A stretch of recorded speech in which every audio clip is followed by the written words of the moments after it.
Good morning. Welcome to Meditating with John Vervaeke. I'm a cognitive psychologist and a cognitive scientist at the University of Toronto, where in an academic and scientific manner, I study mindfulness and related phenomena like insight, flow, mystical experience, transformative experience, higher states of consciousness, the cultivation of wisdom, and the aspiration to enlightenment. I've also been practicing Vipassana meditation, metta contemplation, Tai Chi Chuan, and Qigong for over 29 years. In addition, I've been teaching all of those things professionally for close to 20 years. So welcome. This is a course. If you're joining us for the first time, of course, you're welcome to stay, but there have been 8 lessons so far. If you want to catch up on the previous lessons, go to links in the description of this video, and you can catch up on those previous lessons. What normally happens is Monday is Dharma Day. That's a day in which I teach a lesson. I give a principle that builds on the previous principles that I've taught. We usually do an experiential exercise so you get a more direct understanding of it, and then we sit together. Tuesdays through Fridays are sit days. We meet and sometimes review the Dharma that was taught on Monday, and then we sit. At the end of each day, Monday through Friday, there is a Q&A. Please keep your questions directed towards the practice and the course that I'm teaching right now. For those questions that are more encompassing in nature, for perhaps about Buddhism or the relationship between Buddhism and Stoicism, or the cultivation of wisdom, or responding to our current situation more adaptively, please join me at 3 p.m. EST every third Friday of the month, where we live stream the Q&A. So today is our last sit day for the week. I would ask you if you could please remember to like this video stream. It will raise the visibility in the YouTube algorithm, and that will help me to reach as many people as possible. I'm doing this gratis because I think it is a good thing to do. It is my way of trying to help people, to give them a deeper access to resiliency and to adaptivity in these very difficult and challenging times. Okay, I think that's all of our announcements. I'm glad that all of you are showing up. I took a brief look at it, and I'm just so, I don't know, maybe I'm trying to think of the right word that doesn't come across as condescending, but I'm very pleased to see all of the community involvement in the way Sangha is taking shape. It's really encouraging me as I'm thinking and considering after we're done this 10-week meditation and contemplation course, to extending it and showing you other wisdom practices and spiritual exercises from other traditions, and we can cultivate a wisdom Sangha together. So I'm very happy to see that, and I hope it continues. All right, so as I say, today is a sit day, so please set your phones to do not disturb, get ready in your posture, and we will begin when I say begin. Begin.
slowly come out of your practice, trying as best you can to integrate your practice with your everyday consciousness and cognition, perhaps by silently reciting the promises to yourself.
All right, we have time for some questions.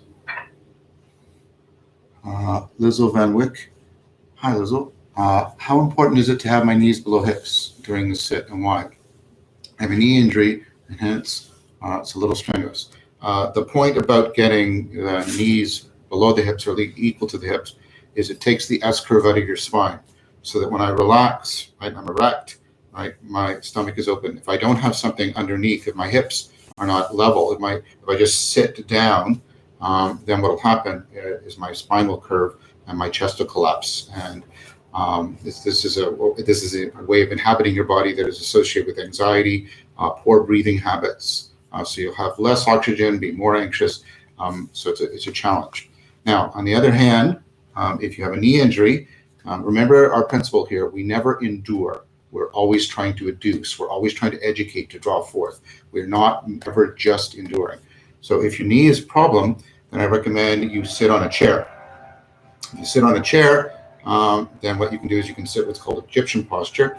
You put your feet in front of you, you put your hands on your knees, then you go through the centering and the rooting. If you don't need to use the back of the chair, try not to. But if you're also having back issues, because sometimes knee and back tend to be related, because we tend to favor one leg or something like that. So if that is the case, I don't know, I'm just saying, then after we've centered and rooted, you can lean back slightly and take the pressure off on the chair. So we'll try sitting in a chair and then going through the centering and rooting, finding the core four, and see if that works better for you.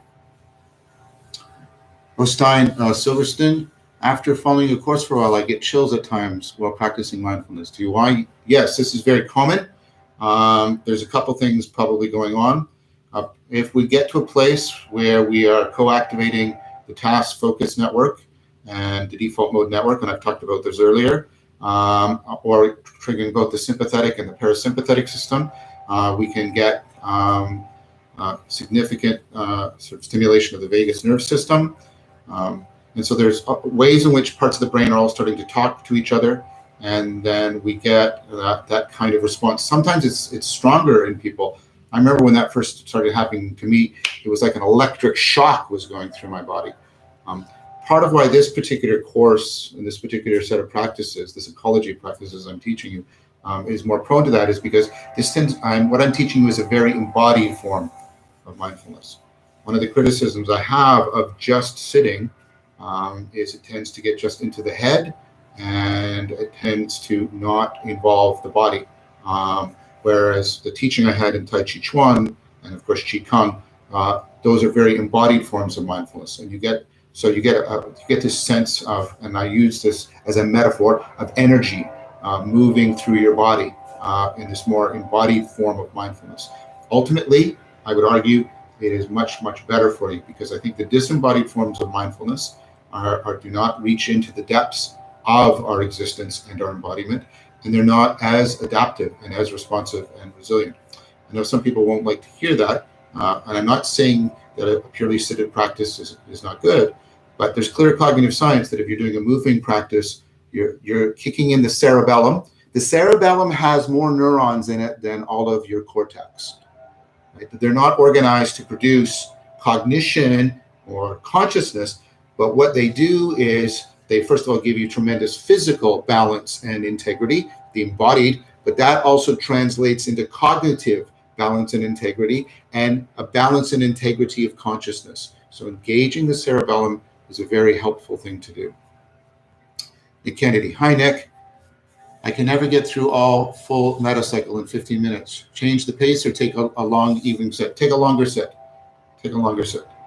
If that's okay for you, and take a longer set. There's something about how you are working with, right, the grain of your mind, as some of the traditions talk about, that needs to be respected right now. So I would say, try and do a longer set. Mark Lefebvre. Hello, Mark. And I want to thank Mark. Mark is in the Sangha, and he's there, and his wonderful good humor, and his presence is so encouraging, and I believe it's encouraging to other people. So I wanted to thank Mark for that right now. This is the 200th question I'm answering already. Wow, time goes, eh? Tempus fugit. I have a practice I call Zen sweeping, which is probably embodied flow. The flow you seem to talk about in meditation seems like internally embodied flow. Yes, Mark, that's correct.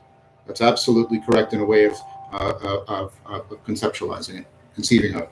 This works well for me in the rooting step, but I'm having issues with the flow step. Can you offer any sites to help me do the flow stage better? So you might want to try to see the continuity between rooting and flow. So remember, there's a stage where we're letting it flow. And if that's working for you in rooting, pay attention to what that feels like. Remember the taste, that tempo, the texture, right? The tenure, the timing, right, of your mind and body. What does that taste like in your mind when you're letting it flow within rooting? Try to create a felt sense of that, and then try to bring that felt sense into the areas you're trying to cultivate your sense of flow. So I think that might help. So try to exact and make use of the affordance of flow that's already present within rooting, if the rooting is working well for you. Okay, so on Fridays, I have to go pretty sharply, but I really appreciate all the questions. As always, I want to thank you all for joining and for participating, and I want to encourage that to keep it going. Again, please remember to like this video. It raises its visibility and helps me to help more people with it. In connection with that, if you could please recommend this video series to as many people as you think could benefit from it, I would appreciate that. As always, I want to thank my dear friend in Technomasia, Mar, for all his great works behind the scene. And I want to thank my beloved son, Jason, for all of his help. He's always here helping. Please subscribe to the channel. If you subscribe to the channel, you can get notification of further videos. And on the channel, you'll find my Awakening from the Meaning Crisis series, my Voices with Vervaeke series, other videos. Those lectures in awakening and discussions with people committed to the integration of science and spirituality and Voices with Vervaeke. So there's these lectures and discussions on many of the topics we're exploring here. Mindfulness, and mystical experience, and wisdom, overcoming self-deception, and getting more coupled and connected to ourselves, each other, and the world. All of those things. A reminder, finally, we do this every Monday morning, EST, 9:30 a.m. Mondays are Dharma days. Tuesday through Fridays are Sit Day. Every third Friday of the month is the live stream for more general Q&A. Thank you very much for your time and attention. Remember, continuity of practice more important than quantity. There is no enemy worse than your own mind. There is no ally greater than your own mind. Take care, everyone, and I'll see you on Monday.